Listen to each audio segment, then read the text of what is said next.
10h, 11h, le grand rendez-vous européen avec les Échos et CNews. Nicolas Barré, Mathieu Bock-Côté, Dimitri Pavlenko. Mesdames et messieurs, bonjour à toutes et à tous, bienvenue à vous. Bonjour Manuel Valls, bonjour. Ancien Premier ministre, ancien ministre de l'Intérieur. C'est votre grand rendez-vous en ce dimanche 8 mai. Et pour vous interroger ce matin, à mes côtés, Nicolas Barré, le directeur de la rédaction des Échos. Bonjour Nicolas. Bonjour Dimitri. Et Mathieu Bock-Côté, le penseur et sociologue. Bonjour Mathieu. Manuel Valls, après une parenthèse barcelonaise de 2 ans, vous revenez dans la vie politique française. Vous ne l'avez jamais quitté ni des yeux ni des oreilles, mais vous êtes candidat aux élections législatives sous la bannière de Renaissance, le nouveau nom de La République En Marche, qui vous a donc investi dans la 5e circonscription des Français à l'étranger. Elle va donc du Portugal jusqu'à Monaco, pour faire simple. Nous parlerons évidemment avec vous de ces élections, de l'enjeu pour Emmanuel Macron et pour le pays. Nous évoquerons aussi la situation de la gauche et du Parti Socialiste, votre ancienne famille politique, qui fait donc le choix de l'alliance avec Jean-Luc Mélenchon. Et en fin d'émission, nous parlerons de la guerre que mène en Ukraine la Russie, notre ancien allié, alors que nous commémorons ce dimanche le 77e anniversaire de la victoire sur l'Allemagne nazie et la fin de la Seconde Guerre mondiale. Mais pour commencer, Manuel Valls, vous étiez présent hier à l'Élysée à la cérémonie d'investiture d'Emmanuel Macron. Il a fait le serment de léguer une planète plus vivable et une France plus forte, une société du plein emploi aussi. Alors, demain les jours heureux, quelque part, pour paraphraser le slogan de campagne du communiste Fabien Roussel? Non, un vrai volontarisme. Je pense que le président de la République, plus que quiconque, est conscient des crises que les Français, que notre pays et d'autres pays aussi ont connues ces dernières années, des enjeux, des difficultés qui sont devant nous, et puis à la fois des angoisses, des espoirs, des peurs, des colères de nos compatriotes. C'est une période difficile, passionnante, mais difficile. Et donc, le président de la République a raison, je crois, de placer ce second mandat sous le signe de l'action, on va y revenir, et bien sûr de la nouveauté. Justement, sous le signe de la nouveauté, peuple nouveau, dit-il, président nouveau. Pour quelle raison Emmanuel Macron devait-il rompre avec lui-même pour se présenter désormais sous les jours nouveaux et du président nouveau? Mais parce que la situation a profondément changé. Nous avons connu une crise sanitaire mondiale. L'Europe aujourd'hui connaît de nouveau la guerre. Le pays, la France, mais comme beaucoup d'autres sociétés occidentales, est fracturée, divisée. Et je pense que c'est la force de ce président de la République d'être capable de se réinventer. Il l'avait dit d'ailleurs pendant la campagne. Il ne s'agit pas uniquement d'une forme de continuité banale. Tranquille. Non, il faut, je crois, faire preuve d'une capacité à se renouveler face aux défis du pays. Il a parlé d'une nouvelle méthode, mais honnêtement, c'est un concept quand même très flou. Pour vous, c'est quoi cette nouvelle méthode? Ça doit consister en quoi? Oui, est-ce qu'il faut y voir d'ailleurs aussi une sorte de regret du président de la République dans la manière de conduire les affaires du pays quand il parle de cette nouvelle méthode? Moi, je crois que ce qui est très important, c'est de reproposer, au fond, je traduis à ma manière, ce que souhaite le président de la République, c'est au fond rebâtir le contrat social de ce pays.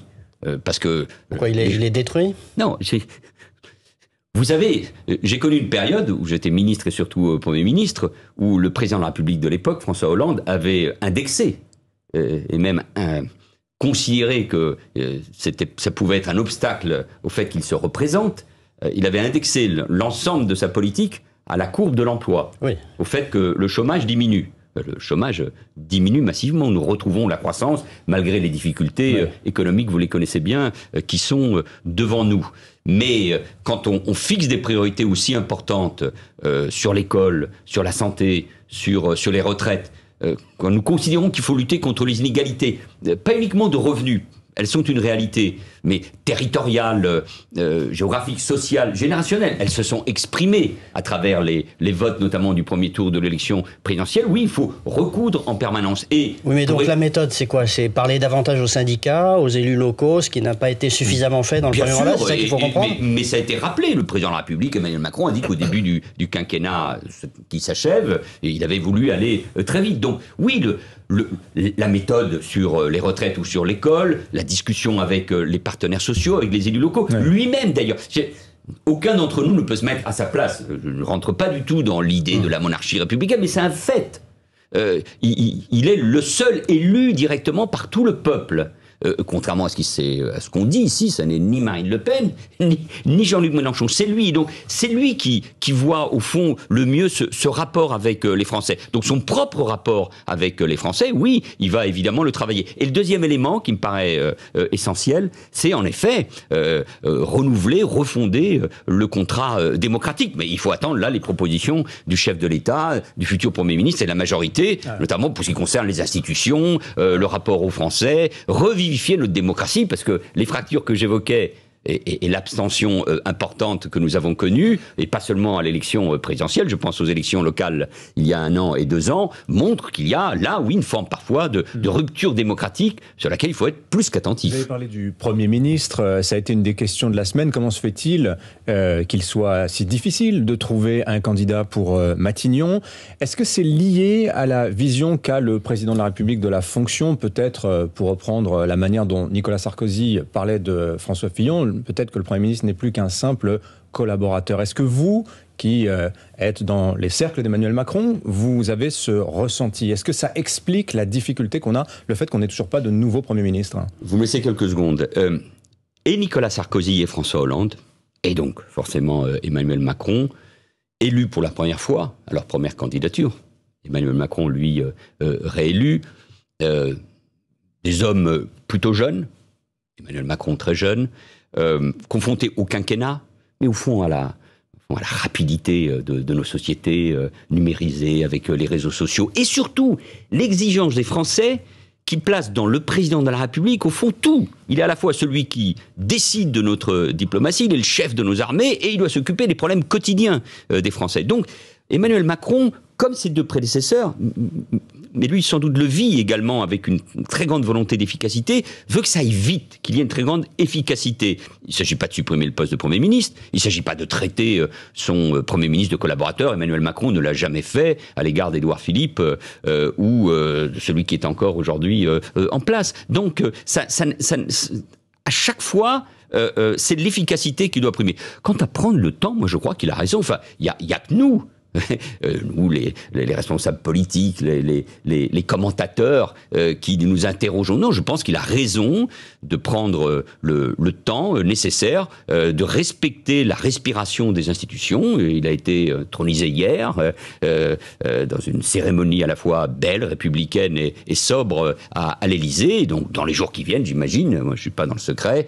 Et d'ailleurs, j'ai remarqué que, selon la belle formule de mon ami Richard Ferrand, tous ceux qui parlent ne savent rien, et ceux qui savent ne s'expriment pas, et à commencer par le président de la République. Donc ça viendra. Je pense que ce temps de respiration, de réflexion, de recul, d'analyse de ce qui s'est passé est important. Puis, par ailleurs, il y a aujourd'hui une cérémonie importante, demain un discours important du président de la République à Strasbourg, comme président de l'Union européenne, dans un contexte particulier, avec le défilé le même jour à Moscou. Alors, on sait qu'il s'agissait d'une présidentielle compliquée, c'est-à-dire avec plusieurs forces politiques, on parle désormais de la France des 3 blocs et ainsi de suite.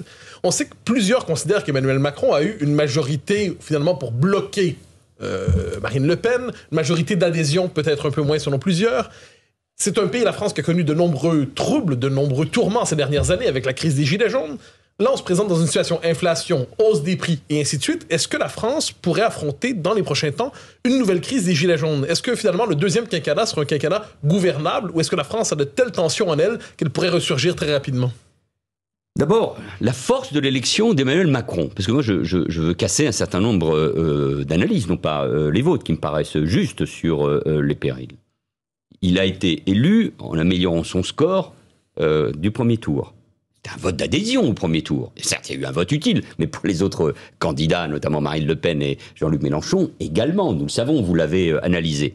Il a été élu nettement, et plus nettement d'ailleurs que certains pouvaient imaginer au second tour. Donc c'est un vote légitime. Il y a eu évidemment, il l'a rappelé d'ailleurs lui-même au Champ de Mars, le soir il y a eu évidemment, d'abord il a pensé à ceux qui n'avaient pas voté pour lui, et puis ceux qui avaient voté pour lui, par opposition à Marine Le Pen. C'est courageux de le dire, mais c'est toujours comme ça que ça se passe. Je vais vous prendre un exemple, j'étais très jeune, vous n'étiez pas né, mais en 1981, quand François Mitterrand est élu, il est élu de peu, face à Valéry Giscard d'Estaing, qui ne bénéficie pas d'un désistement très, très net et très loyal, on ne va pas faire de la préhistoire, de la part de Jacques Chirac et des Repères. Et donc il y a beaucoup de gens qui votent aussi contre Giscard d'Estaing. Donc c'est le propre même de ces élections. Donc la légitimité qui est la sienne, avec évidemment l'obligation d'avoir une majorité, nous y reviendrons, à l'Assemblée nationale. La force des institutions de la Ve République doivent lui permettre de gouverner, et il y met, évidemment je suis totalement d'accord, une condition supplémentaire,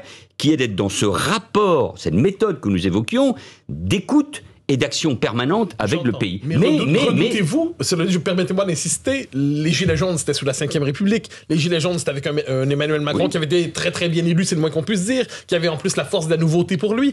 Est-ce que vous croyez que la France porte en elle, en ce moment, est-ce qu'elle est grosse d'une autre crise des Gilets jaunes, quel que soit le prétexte? Est-ce que cette contestation pourrait ressurgir et paralyser l'action politique inévitablement? Depuis la Fronde qui a failli emporter Louis XIV, nous savons que nous sommes un pays de rebelles. Ces risques existent. Ces risques existent, bien évidemment, de blocage, de violence, d'exaspération. D'autant plus que des responsables politiques, à l'extrême droite et à l'extrême gauche, continuent à pousser, à les exacerber. Donc ces risques existent. Et donc la réponse, c'est à la fois une réponse de majorité nécessaire à l'Assemblée nationale, d'action, notamment sur les questions du pouvoir d'achat, du prix de l'énergie, qui avait fondé d'ailleurs ces mouvements, celui du G-Lone, de respect, parce qu'au fond, on assiste à un décrochage, des gens qui ne croient ni à la parole des politiques, ni des médias, ni des élites, qui n'ont pas les codes, qui ne se sentent pas respectés. Au fond, c'est ça, qui ne se sentent pas considérés. Donc, toute l'action du président de la République, du gouvernement, de la majorité, de ceux qui s'expriment et qui le soutiennent, doit aller dans ce sens. Le respect, la considération, au fond, de ces classes moyennes qui décrochent, de ces couches populaires, de ceux qui, loin des métropoles, ne se sentent plus considérés. Il y a tout ce travail à faire. C'est un travail, on y reviendra, c'est aussi l'une des raisons pour lesquelles je m'engage de nouveau, parce que c'est un travail passionnant. Si on aime son pays, si on aime la République, si on pense que la République, c'est à la fois la démocratie, la laïcité, mais aussi la justice sociale, eh bien, il faut être à l'écoute d'abord de ceux qui souffrent et de ceux qui sont en difficulté. Manuel Valls, c'est votre grand rendez-vous. On marque une très courte pause dans un instant. On parlera des élections législatives. Elles arrivent dans 5 semaines pile. À tout de suite.